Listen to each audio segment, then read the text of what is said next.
Shabbat Shalom, everyone. I'm going to invite Rachel and Liam to help us lighting the Shabbat candles.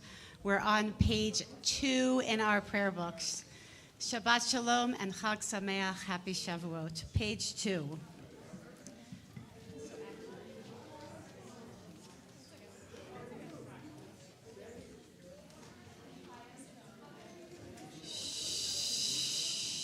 Page 2 in your prayer books. We're going to say Shel Shabbat v'Shel Yom Tov, because it is not only Shabbat, it's the holiday of Shavuot.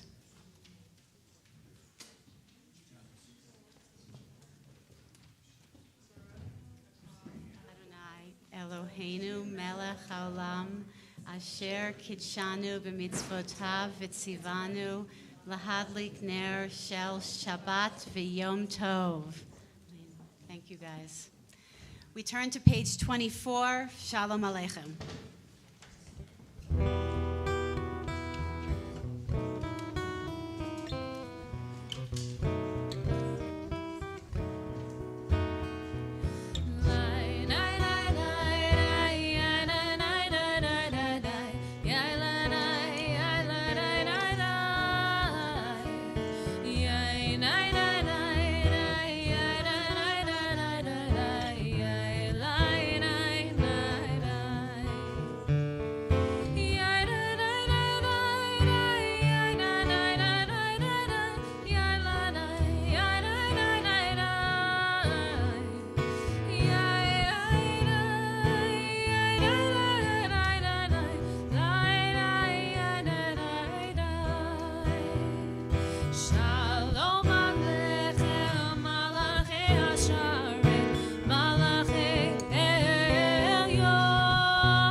Shabbat Shalom again, everyone, and Happy Shavuot.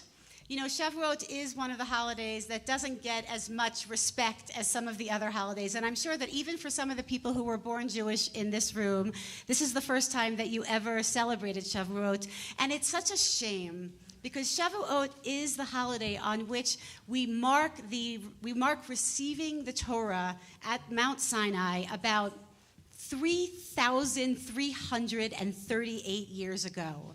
So as you know, on Passover, we celebrate liberation from slavery in Egypt. And then there is this 7-week period, which of course we have been marking with the counting of the Omer every single Friday night here in services for the last 7 weeks. We have been every single day trying to increase a little bit in our spiritual growth. And then at the end of 49 days, we find ourselves at Mount Sinai. That was actually last night in the Jewish calendar. And at midnight, the heavens opened, and it is, the rabbis teach, it is like the Jewish people, they go from being this ragtag group of individuals to becoming actually a people, and we enter into some sort of marriage contract with God, and our ketubah is what? It's the Torah. And that whole ceremony happened last night, and the Shavuot holiday, we're still sort of in like the wedding reception. And it's sort of like how I've heard like a Mexican Jewish wedding happens. It's like goes on for like 24 hours after the ceremony. So that's what we're in tonight. So that's what we're going to try to feel over the next hour of services. For the first half an hour, we're going to do a little bit of Shabbat, just like a half an hour of Shabbat services. And then, because we are becoming a people, we're going to hear the stories of some of our people who stood at the base of Sinai, helping to receive the Torah thousands of years ago, and also today, as if anew. But right now, let's turn to page 20, Lecha Dodi, and sing in Shabbat. That's Asher receiving Torah.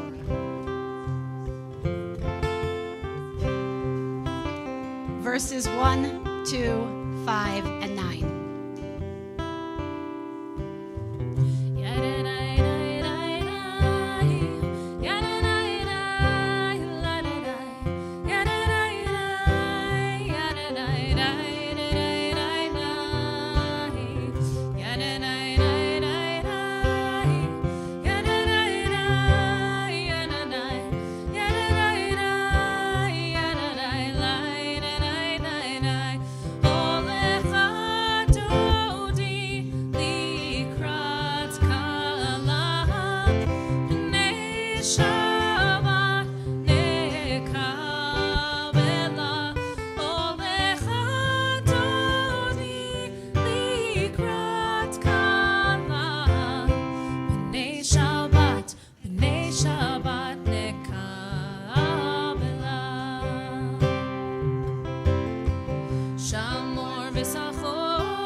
Rise and face the entrance so that we can welcome with our physical selves the Sabbath bride. Verse 9.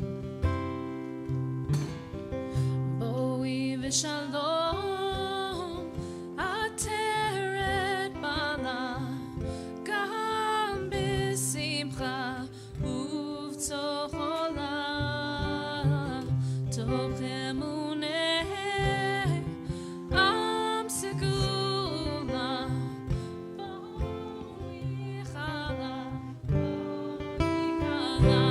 Ole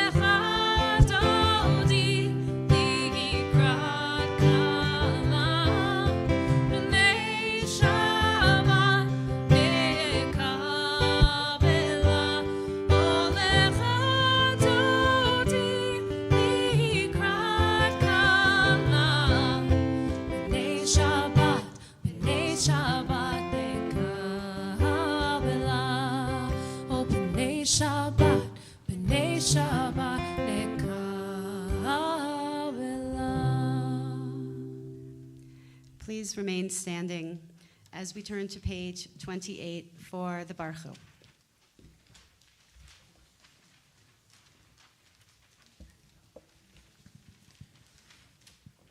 Baruch et Adonai Hamvorach.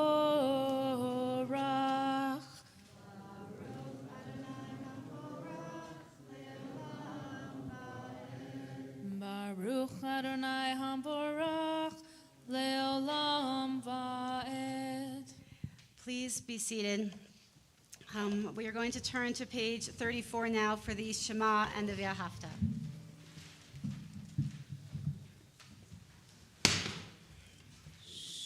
Shema Yisrael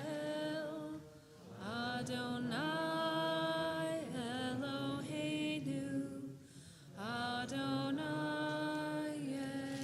Echad. Baruch Shem Kevod Malchuto Leolam Va'ed. Ve'ahavta et Adonai Elohecha bechol levavcha ubechol nafshecha ubechol meotecha mehayu hadvarim ha'elech asher anochi mitzavecha hayom al levavecha Vishinantam levanecha, v'dibarta bam, v'shiftecha b'veitecha, uvleftecha v'derech, uvshochbecha uvkumecha, ukshartam leot al yadecha, v'hayu letotafot bein einecha, uchtaftam, Al mezuzot beitecha uvisharecha leman tiskeru va'asitem et kol mitzvotai v'yitem kedoshim lelohechem ani Adonai Elohechem asher hotzeiti etchem Me'eretz Mitzrayim, liot lachem Elohim, ani Adonai Elohechem, Adonai Elohechem emet. We're going to turn now to the Hashkivenu prayer on page 42, in which, as we do every week, we will pray that people around the world who need God's shelter of peace to be spread over them receive it. Almost every Jewish holiday has sort of two stories that are part of the holiday, the sort of mythical or spiritual story, and then the sort of historical story that is connected to it. And Shavuot is no different. So our spiritual story that is part of Shavuot is, of course, the story of receiving Torah. And the historical story that is connected to Shavuot is the story that every single year we celebrated Shavuot as in honor of the first fruits of the harvest, and that the Jews would bring the first fruits of their harvest up to the temple in honor of, or in hope of, having a very good harvest that year. And so in recognition of the first fruits of Shavuot, you'll see we have these fruit baskets all around back here and in the back of the room as well. And all of these fruits are going to be donated to Harvest for Hunger at the end of the evening, in sort of recognition that thousands of years ago, we would have brought our fruits to the temple to give to the priests and also to the poor. And so today, one of the ways that we try to spread our sukkah of shalom, our sukkah of peace, over all those who need it in the Roaring Fork Valley is by making this donation in honor of AJC to Harvest for Hunger. But right now, we will sing and we will pray on page 42.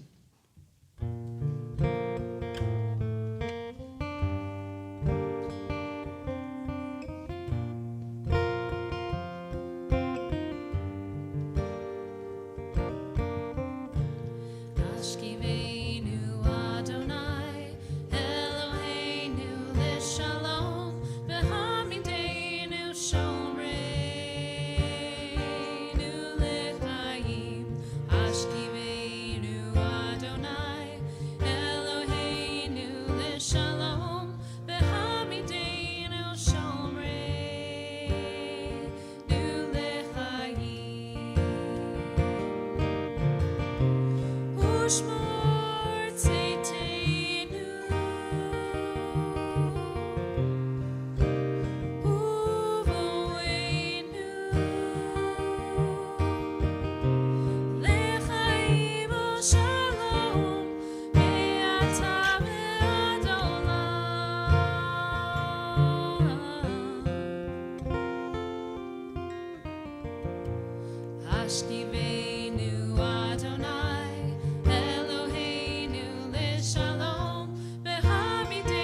ask you to please rise as we turn to page 46 and enter into the Amidah. We're going to begin out loud as we usually do on 46 and then go into silence. We'll come back together on page 60. The Amidah ends on page 62. You can read the words on the page, but for those of you who don't really know what to do during the silence of the Amidah, maybe you can think about the types of Torah that you have received over the course of the last year. Not just Torah with a capital T, the words on the page, but Torah with a little t. Like, what are the types of spiritual teachings that you have received from the people that you've interacted with over the course of the last year? But again, we'll begin on page 46. Adonai Sifatai Tiftach Ufi Yagid Tehilatecha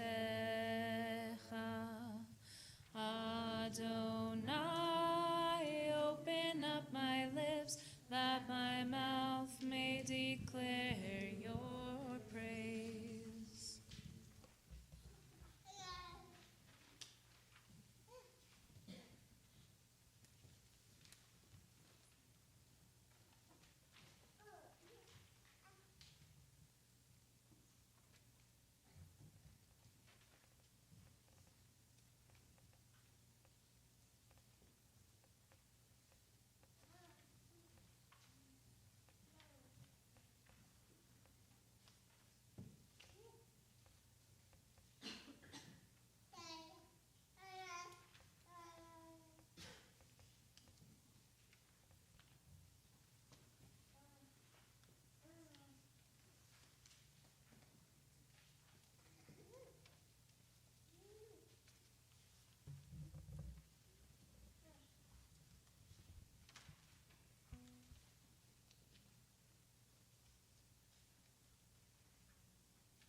Ask you to either remain standing or to rise as we turn to page 253 for the Mishaberach prayer. And I'm going to ask Joan Wallace to come forward as we take the Torah out of the ark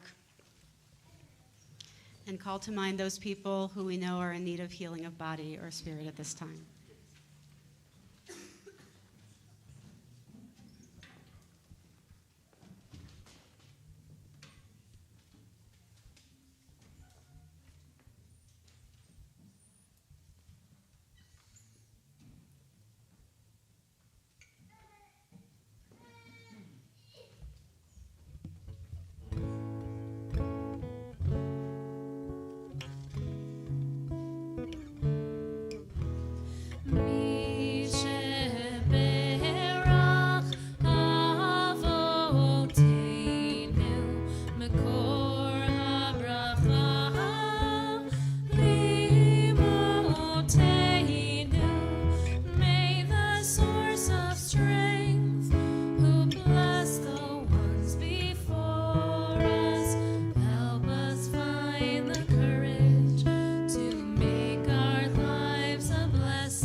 Dorothy Morrison, Dwayne and Sharon Williams, Larry Bogatz, Elsie Camargo, Debbie Robertson, Kim Rosenstein, Carol Kafin, David Clark, E.J. Williams, Harav Miriam Yael Batsara, Noam Avraham Ben Atara Shlomit, Brenda Stern, Warren Klein, Mary Claire Garrity, John Crystal, Jeff Siegel, James Sheff, Bob Rothenberg, Sakura Fabianik, Lainey Fabianik, Sarah Bat Label Wolfe-Batja, Malka Bat Menashe Yitzchak V'Rachalea, Avraham Ben Mordechai, Yehudit Bat Miriam, Carolyn Jacobs, Patrick McBride, Bobby Zacharia, Ronan Ben Chaya, Polly Tuig, Susie Bitz Adler, Leslie Lovitz, Barbara Goldstein, and Rob Levitt.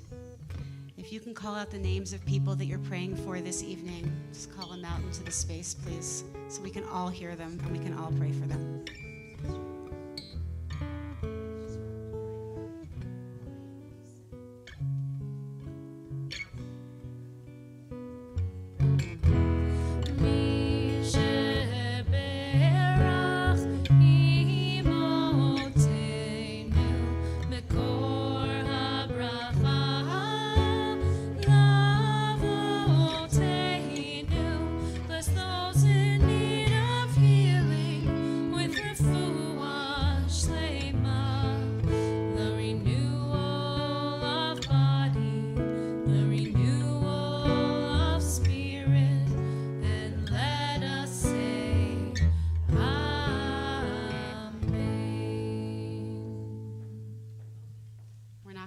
Torah back yet.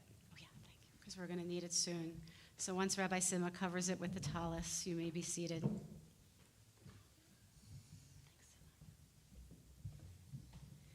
Please be seated. So at this moment, we're going to make a quick change into Shavuot. Because there's this famous teaching by a rabbi named Abraham Isaac Cook, and what he teaches that one of the things that makes Judaism extraordinary is its ability to, he says, make the old new and make the new holy. And I really feel that today because what we learn how to do Jewish, it's really not out of nowhere. It's by standing on the shoulders of our ancestors and bringing to today, into contemporary times, the teachings that they brought forward thousands of years ago. And as I said, I feel it this Shavuot, and let me explain to you why. Like, one of the things that I think we all know is that any Jewish community worth its salt will be a very welcoming Jewish community. And the ancient rabbis knew this because they taught that when the Torah was given at Sinai in like 1318 BCE, when God gave the Torah, God somehow managed to give the Torah in 70 languages simultaneously. And you just have to understand that in the ancient rabbinic imagination, 70 was like the sum total of everything, which means that when God gave the Torah, God simultaneously managed to speak in the language of every single human being on the planet at the same time, which was God's way of saying that you don't have to know Hebrew to be able to understand the Torah. The Torah and Judaism is not meant to be something esoteric or for only the few. Judaism is meant to be for everyone. And we've known that forever, and we know that today. Or let me give you another example. One of my favorite statistics, so if you've known me for longer than like 3 days, you've probably heard me say this statistic, is that in America right now, 14% of all Jewish adults in the United States today, 14% of Jewish adults in the US today were not born Jewish.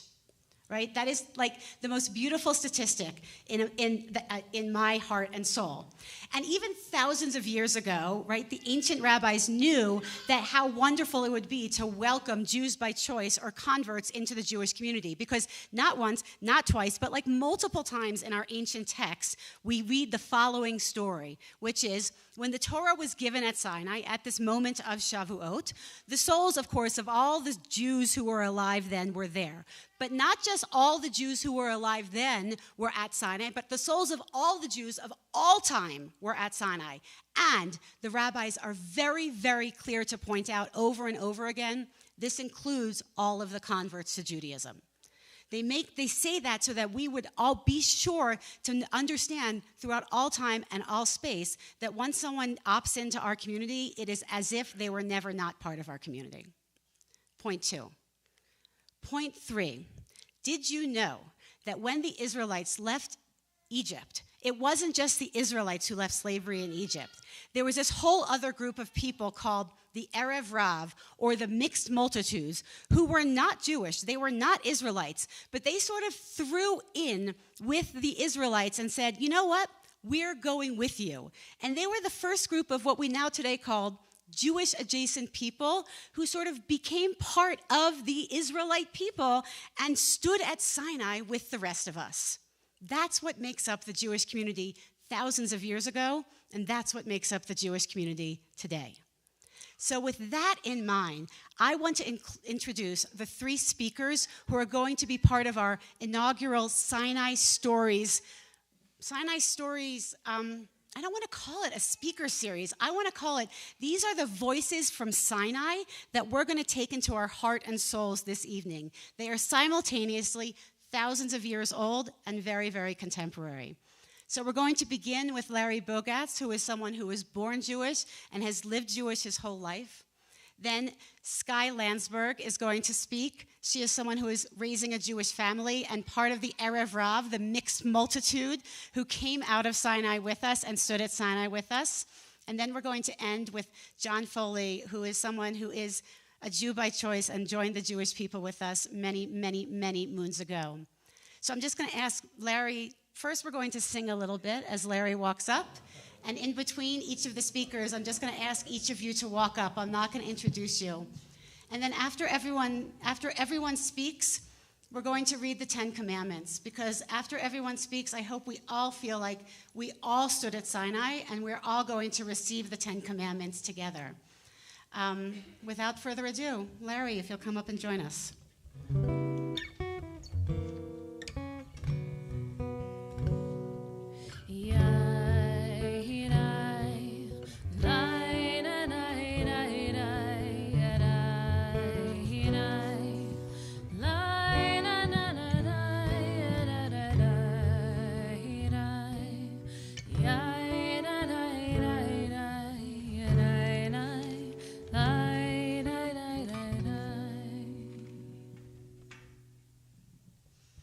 Shabbat Shalom.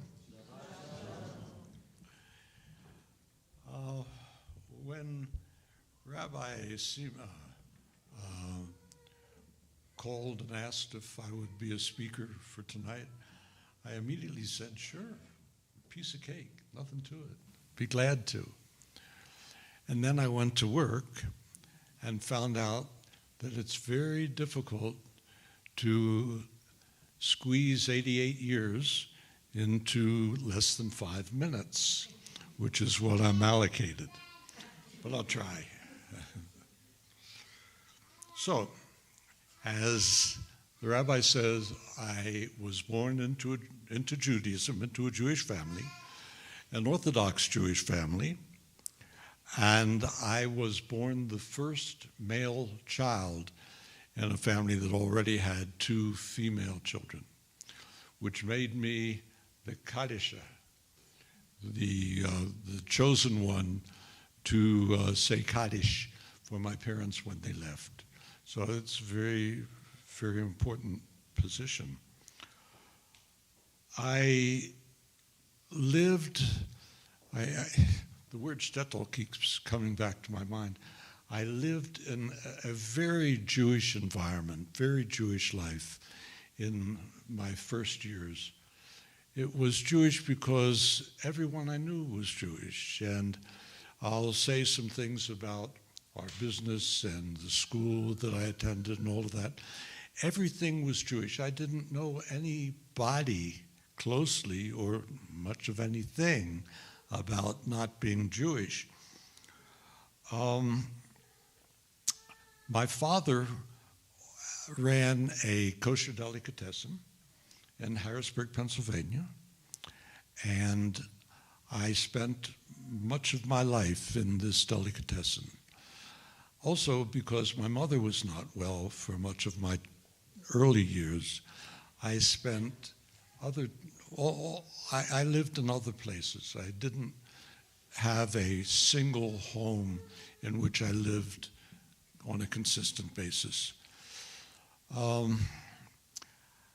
somewhere when I was around 6 or 7 years old, the rabbi, who in those days, Rabbi Silver, very prominent East Coast rabbi, whose father was even more prominent, came to my father and asked if he would be willing to have me join a group of young boys with which he is starting a yeshiva. The yeshiva didn't exist. And of course, my father said yes. And so I began to, in the first school year, I was one of 10 boys that went to the Yeshiva Academy of Harrisburg, and each year for 6 years we build upon that. The school was organized so that we had 2 of them, and rabbis taught in the first half of the day, and then a woman taught English in the second half, so that we were fully accredited. I was not a good student. I didn't like it very much, but it did give me a background that I continued with, at least from a knowledge standpoint. All of us from the first year left after 6 years of study and went to public school. And for the first time, I began meeting people and spending time with people who were not Jewish. It continued that way, and except that we had 2 additional years of Hebrew school available to us, which of course I attended. When I went to junior high and then high school, graduated from high school and went to college at Penn State, it began my sort of movement away, certainly from Orthodox Judaism. I had some touches of it at Penn State. I belonged to a Jewish organization that its great claim to fame was that it had an excellent cook, and so I had good food that way. The fraternity was AE Pi, if there are any AE Pi's here. There's one. Anyway, so I stayed with Judaism, intimately with Judaism, for all those 12, 13 years. Went off to college, spent my 4 years there. When I left in 1960, I was graduating, getting married the next few days,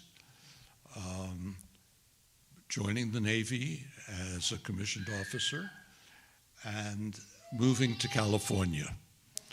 So that was really the beginning of my transition. I've always known I'm Jewish, but not in the way that I was introduced to it, and not in the way that I feel it now. It was sort of like part of just my identification. For about 30 or 35 years, maybe a little longer, and then I had the great fortune of being introduced to a shul which was perhaps Reform. It didn't have a categorization, but it was Or HaTorah was the name of it. It was a relatively small shul, and the rabbi Mordechai Finley, who himself was a convert, was just one of the most remarkable people I've ever known. And I studied with him for the next 15 years. He took Torah study and brought to it psychology and sociology and history. And I mean, he just made it real at everybody's personal level. And I stayed with it until such time my wife and I moved out here. Then I was fortunate enough to meet this shul, but not immediately. But it has been, I think I'm out of time. It has been a wonderful experience, and I want to thank our rabbis, and I want to thank Joan and Nikki for making my Judaism a practice that I am involved with a great deal. Joan and Nikki with the Down Valley Jewish group. We're fun people. And I'm very glad that I had my background. I'm very proud of being Jewish. I'm very happy to be here now. And thank you very much.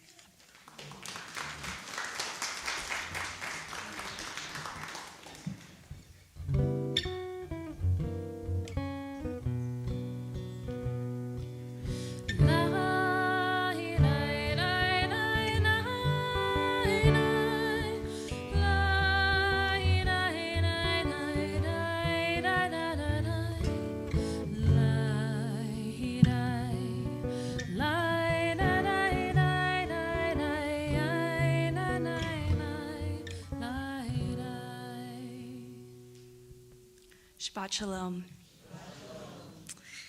Well, thank you so much, and thank you to Larry for sharing his story, and thank you to Shira for having me as someone that is not Jewish but living a Jewish-adjacent life. My husband, Jake, and I met in 2020. We had both grown up in the Valley. We're around the same age, but we didn't know each other as children. We both found ourselves back here during COVID, riding out what felt like it could be a couple of months. We met through a mutual friend, we started dating, and the rest is history. As our relationship started to get serious, Jake shared with me something very meaningful to him. He wanted to raise his family Jewish. Not very religious, but more rooted in Jewish traditions, values, and community. He wanted his future children to have bar and bat mitzvahs and to celebrate Jewish holidays, to feel connected to something bigger than themselves. I wasn't raised religious and never identified as one. So honestly, my reaction was, okay, sounds good. Which in hindsight was probably the least dramatic way to have a possibly major life conversation. However, from the beginning, I felt incredibly welcomed by the Jewish community here. Even though I had no intention of converting, no one made me feel like an outsider. Then Jake and I got engaged, and things actually became a little bit more complicated. One of Jake's brothers, who is Orthodox, called him to explain that he strongly opposed our marriage. Not because he personally disliked me, but because I was not Jewish. He worried that I would never be truly welcomed into the Jewish community and that our future children would somehow feel like outsiders. I found this incredibly upsetting. We were just coming out of a period in America where we were facing conversations of identity, inclusion, and acceptance. And for the first time in my life, as a privileged white girl from Aspen, Colorado, I felt that I was being judged for something that I had absolutely no control over. I did not choose to not be born Jewish, just like people do not choose the color of their skin. What made it even harder was that Jake's sister was also marrying someone that was Jewish, but because she was the Jewish partner, he didn't have any opposition to that marriage. He believed that their children would unequivocally be Jewish. And that's when I learned that Judaism can be kind of technical pretty quickly. And this brother called multiple times trying to convince Jake not to marry me, and ultimately him and his family ended up not coming to our wedding. Despite his best efforts, we did get married, and it was the best decision of my life. The year after we got married, I was visiting my mom in Laguna Beach when I realized I had completely missed Passover. I got irrationally mad at Jake because I felt like as the Jewish partner, he should be managing the Jewish calendars and remind me of these things. But I was at that moment, I realized that how much this community and the traditions were starting to become part of my life. I added the Jewish holidays to our shared calendar, so now we will never miss them. And at our 2-year wedding anniversary, we welcomed our daughter, Lucy, who's making a lot of noise tonight. She's now 9 years old, and we're raising her, months, not 9 years, 9 months old, and we're raising her in a Jewish household. And while I still haven't converted, I feel deeply connected to the Jewish life through this community more than I ever expected. I'm currently taking the Intro to Judaism class with Rabbi Shira. We're celebrating holidays and building a Jewish life that feels rich and meaningful. And something that's really meaningful that has happened is that brother, he's softened, our relationship has changed, and the tension has slowly given way to acceptance and warmth. And perhaps the best part of that story is the brother who once thought I would never belong called to wish me a happy Mother's Day for the first time a few weeks ago. That fully felt like a full circle moment. So I think the lesson here is that sometimes that differences seem to divide us, but community at its best has the power to do the opposite. I may not be born Jewish, but this community has never made me feel like I stood outside of it. And for that, I'm deeply grateful. And when I wrote this story, that was all I was going to say.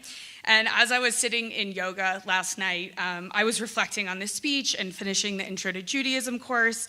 And I kept coming back to this question that people asked me early on when I started dating Jake is, are you going to convert? And my response growing up not religious was convert from what? Like, I didn't understand this whole concept, converting. And when I raised it in class, someone mentioned to me, maybe you should reframe that instead of saying converting from what, but rather to what. And so this reframing led me to ask myself, why wouldn't I convert? And what is holding me back from that? If being a Jewish is less about what you believe or more of like how you live your life, why is it so hard for me to imagine being Jewish? And the honest answer is fear. I grew up as a white privileged person who has no reason to be discriminated against, but entering into a religion that has been targeted with hatred so much is genuinely frightening. But as I reflected on this, I realized that I don't want fear to be the driving force in my life. We do only live once, and I want to live in line with my values, not my fears. And I definitely want to deepen my connection with this community because it has shown me so much warmth and welcoming. So with that in mind, I have decided that I'm actually finally open to conversion. This is hot off the press. My husband does not even know this.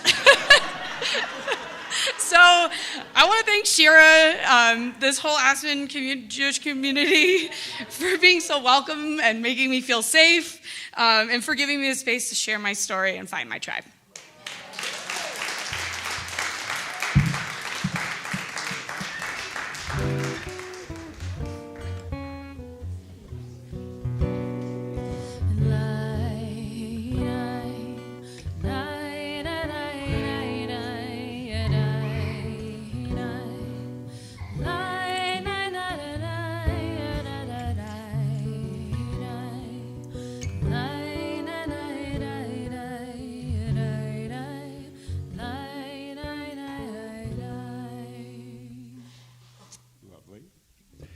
Hag Shavuot Sameach, everybody.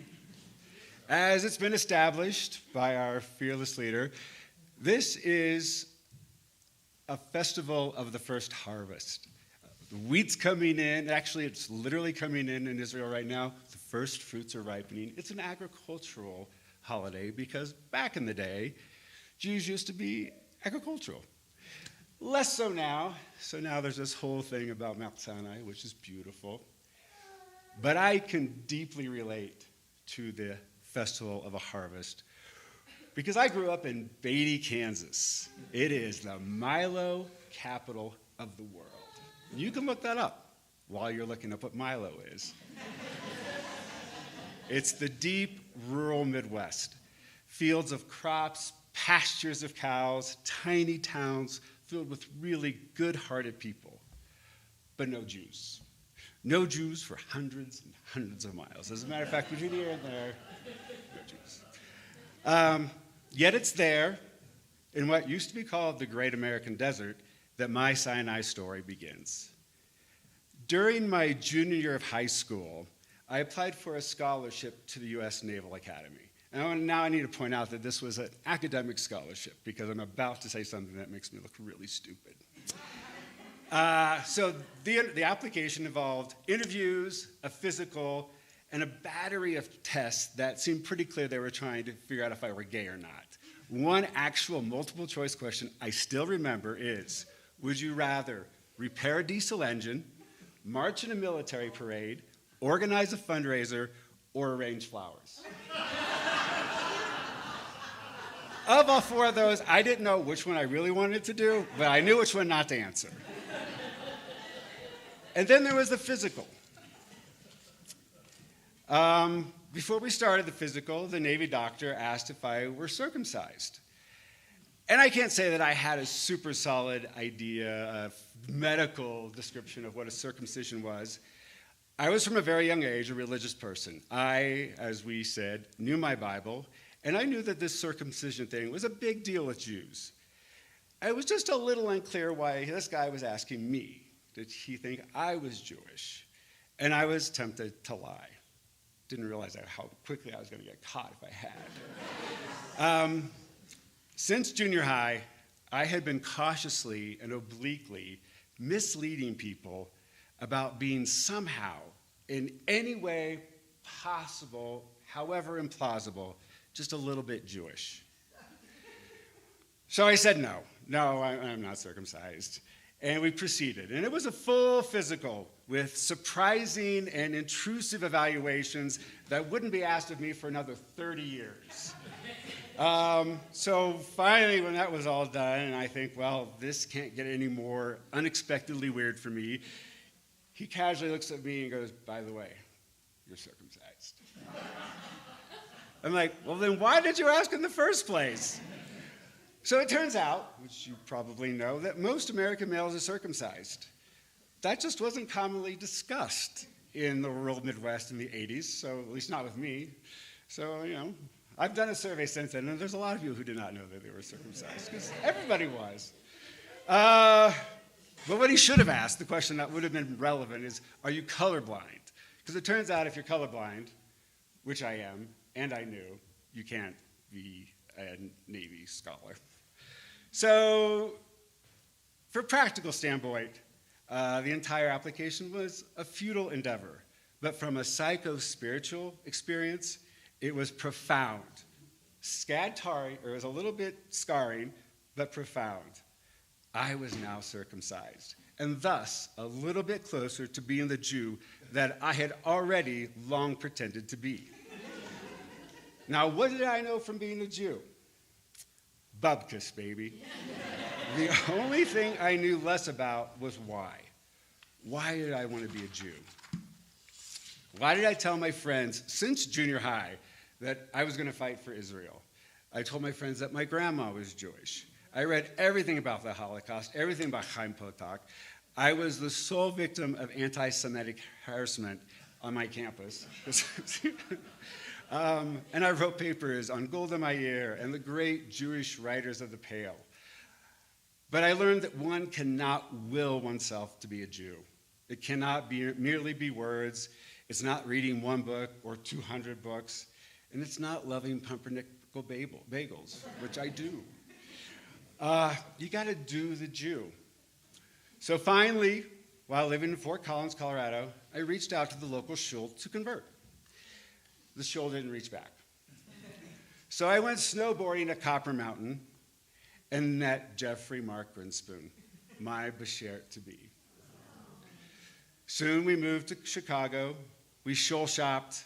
On Shamet Synagogue became my Mount Sinai, where I immediately started the Jew by Choice program. Now, I had not heard of the phrase Jew by choice up to this point. I like how it reminds me that the people born Jewish don't have a choice. I found out that old Jews like to introduce new Jews to other new Jews. Same with gays. So once I was introduced to a new Jew who lived in Israel, which was incredibly intimidating, and I was super jealous. But she told me in a hushed, sort of hurt tone that in Hebrew, convert means stranger, ger. I still, to this day, think of that, and I feel sorry for her and ashamed of any fellow Jew that made her hear that word and feel that word that way. Because that's not the full Hebrew for convert. It's ger tzedek, which means righteous stranger. And if the use of the word stranger still bothers you, remember, and a stranger you shall not wrong or oppress, for you were strangers in the land of Egypt.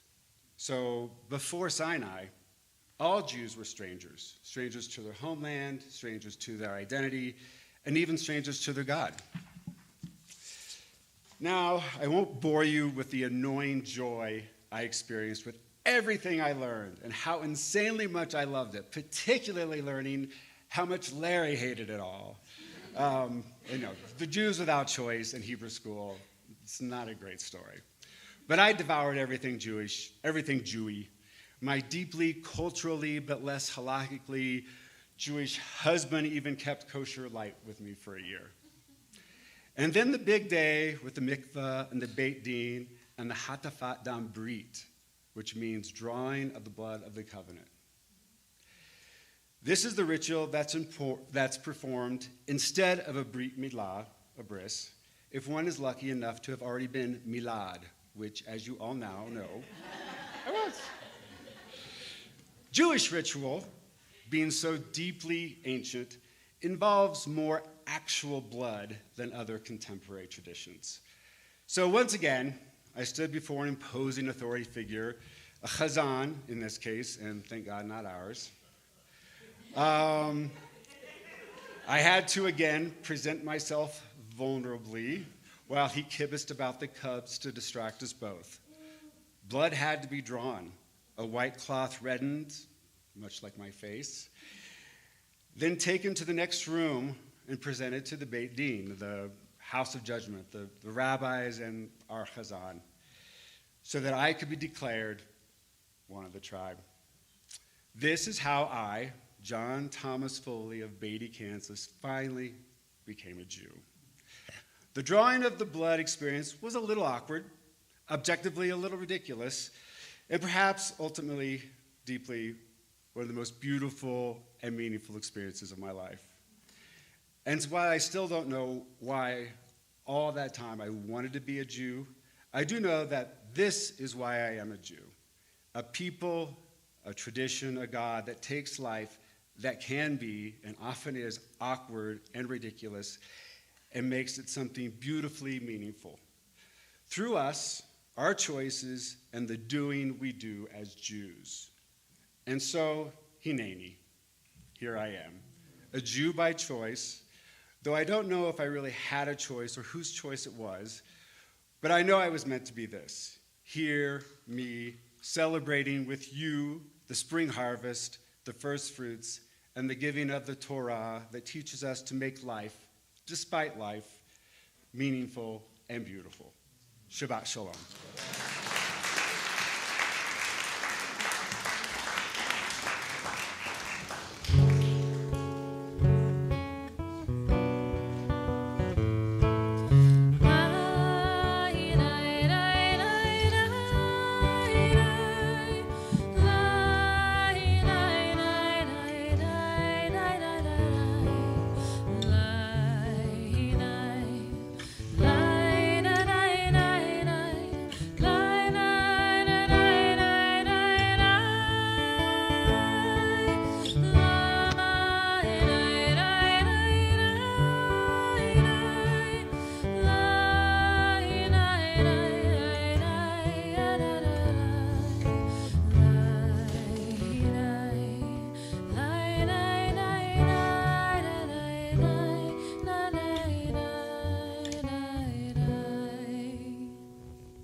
You all ready to receive Torah?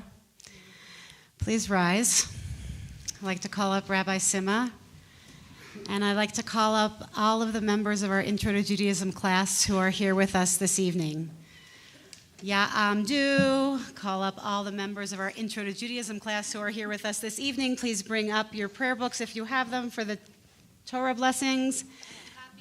Oh, it's okay. And if you have these pieces of paper in your prayer books, please pull them out now. Rabbi Sima is going to read the 10 Commandments in Hebrew and then pause. We'll read them in English. We are at Sinai. There were 25 members of our Intro to Judaism class, but some of them are not here in the Valley, so these people are representing them with us here this evening.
attain HaTorah. Amen.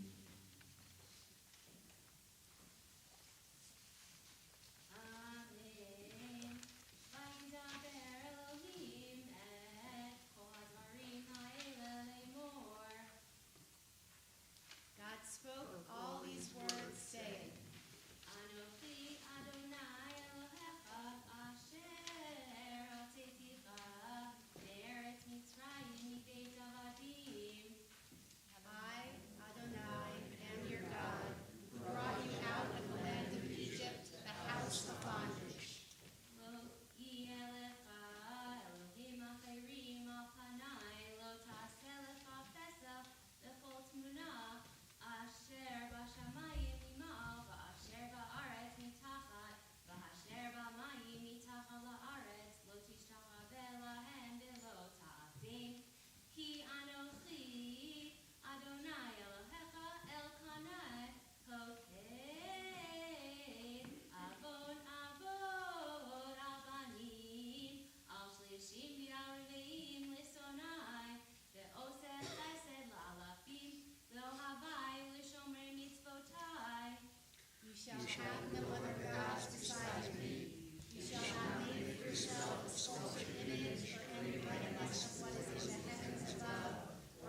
I'm just going to give a very quick blessing to you all before you sit down. May the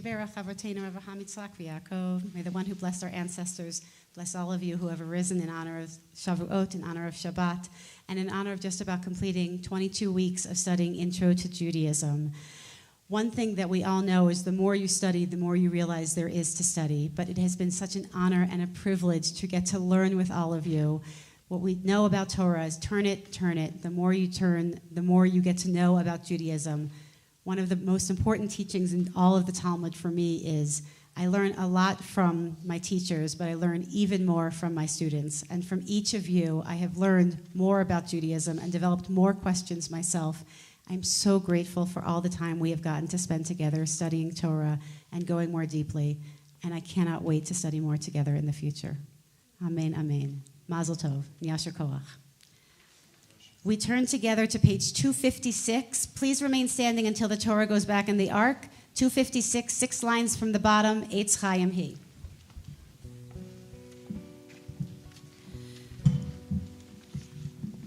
Eitz Chaim Hi, Lamachazikim Ma, V'tomcheha Meushar, Deracheha, Darchei Noam, B'chol Netivoteha, Shalom, Hashivenu Adonai Elecha v'nashuva Chadesh Chadesh Yameinu Chadesh Yameinu K'kedem. Please remain standing. Page 282, bottom paragraph. Aleinu, Yasher koach to Rabbi Sima for reading Torah so beautifully.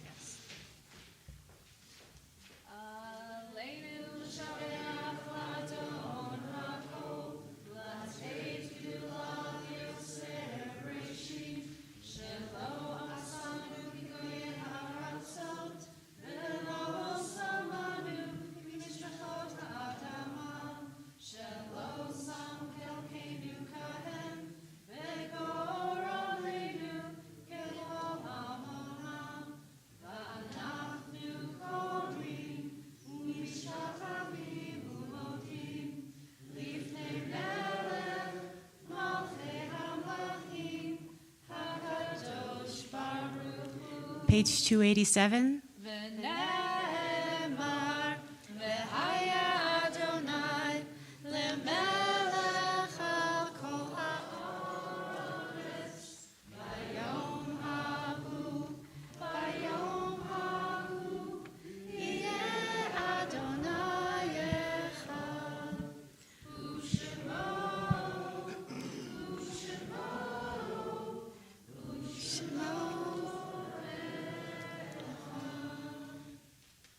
We turn now to the Mourner's Kaddish, which is on page 294 in our prayer books. Tonight we remember Alice Klein and Carol Mann, Henry Maringer, Alma Guerra, Ellen Perlmutter, Edward Stengel, Gideon Kaufman, Nick Vitti, Suzanne Scott, Hal Thaw, Debbie Bannon, Barry Wallach, Tracy Albers, Carol Cafferson, Howard Goldstein, Gary Hawksworth, Mark Bennett, Leonard Lauder, Eva Berkowitz, Patricia Kirby Cohen, Hilda Green, Juliana Greenfield, Claire Korber, Jeffrey Spiegel, Selma Stengel, and Teddy Talon. Is there anyone else here who's remembering someone whose name I didn't call out?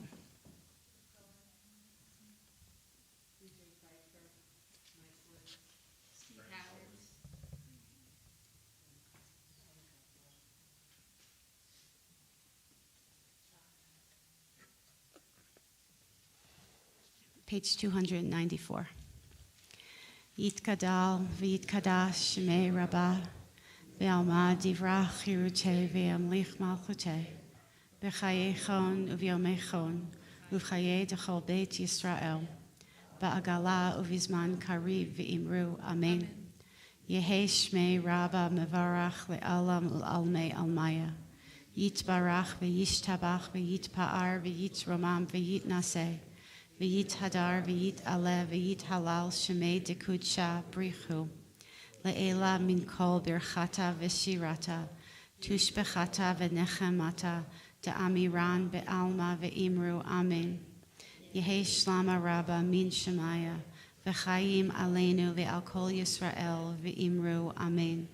Oseh shalom bimromav, hu ya'aseh shalom, aleinu ve'al kol Yisrael, ve'imru, Amen. May the one who makes peace above make peace for us, for all Israel, and for all who dwell on earth. And let us say, Amen. Amen. Please be seated.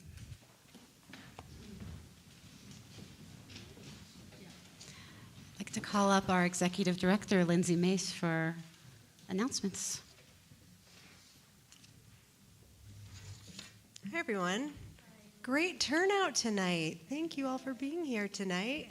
I'm not very good as a front of the house kind of person, so I'm going to go through these really, really fast, okay? All right, so announcements.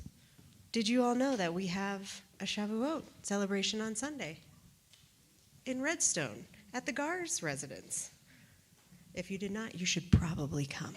It's going to be really, really fun. Friday, May 29th services are going to be led by Jen Moses and Dan Yoles. Shabbat Sings on June 6th. I think it's going to be at my house, actually, in Glenwood Springs. So, Down Valley, if you're Down Valley, come on over. Thank you, Joan and Abbott Wallace, for sponsoring Oneg tonight. And it is because of the birth of your grandson. Congratulations, Reuben. And also in honor of Larry Bogatz. That's all. Shabbat Shalom.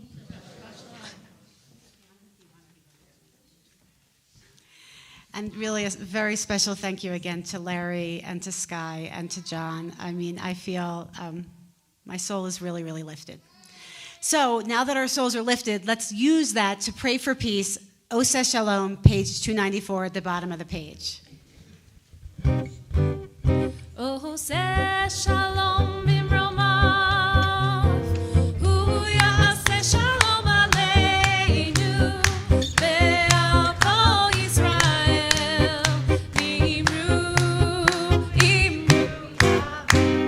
ya'aseh shalom, ya'aseh shalom, shalom aleinu, ve'al kol Yisrael, ya'aseh shalom, ya'aseh shalom, shalom aleinu ve'al kol Yisrael.